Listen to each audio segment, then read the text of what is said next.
One of the mistakes that I made when I was first learning to grill on charcoal was not understanding the concept of good smoke. I figured if smoke was good, a little more would be better, but spoiler alert, that's not true. So I cooked up an experiment to test out the theory. The setup for this test was pretty easy. I lit some charcoal in a chimney just like I always would, and once it was lit, I added it to the kettle and tossed in a chunk of wood for flavor.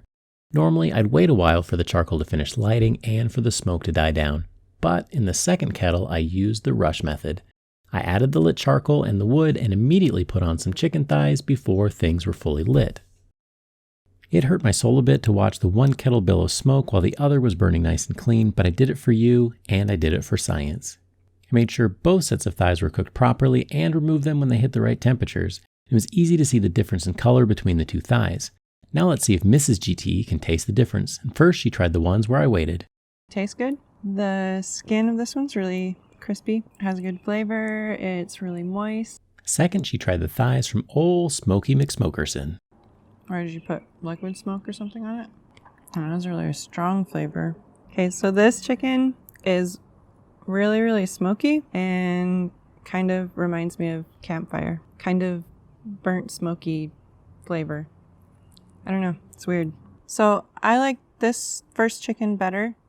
It had a really nice smoky flavor, but not as overpowering as this other one. It's pretty amazing what a few extra minutes can do to the way your food tastes when it comes off the barbecue. If you spend much time on the barbecue forums, you've probably seen somebody who's standing over a billowing smokestack, proud of their weekend cue. And you know that that's not going to turn out very well. Taking a few minutes to understand the science of good barbecue smoke can pay huge dividends later because it'll help you understand where I failed. When charcoal and wood first catch fire, they produce a lot more smoke because most of the energy in the fire is going towards dehydrating the fuel source. Once that's completed, the fire burns hotter and fully breaks down the compounds that produce the bad flavors in your smoke.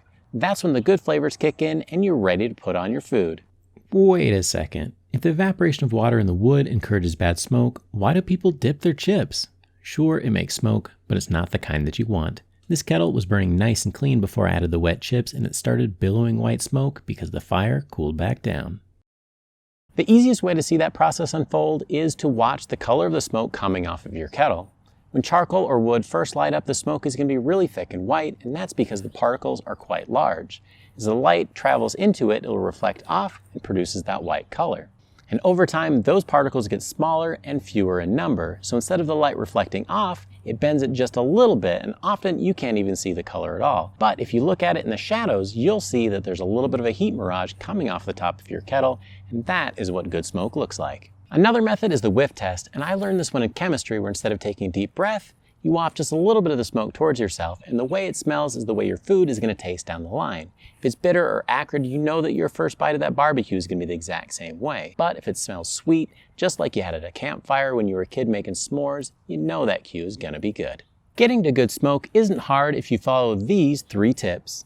And the first one is, wait until the white smoke dissipates before you put your food on, and that one's easy. It just takes a little bit of patience. Number 2, a small hot fire is going to burn better than a big fire that smolders.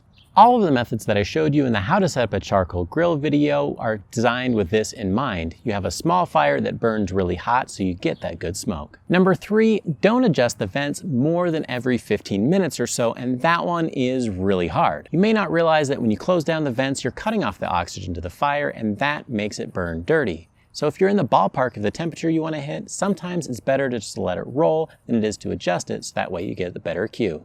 How you set up your grill is critically important for getting good smoke, and that's why I made this video all about how to set up your charcoal grill in just about every cooking situation. Check it out for more good tips.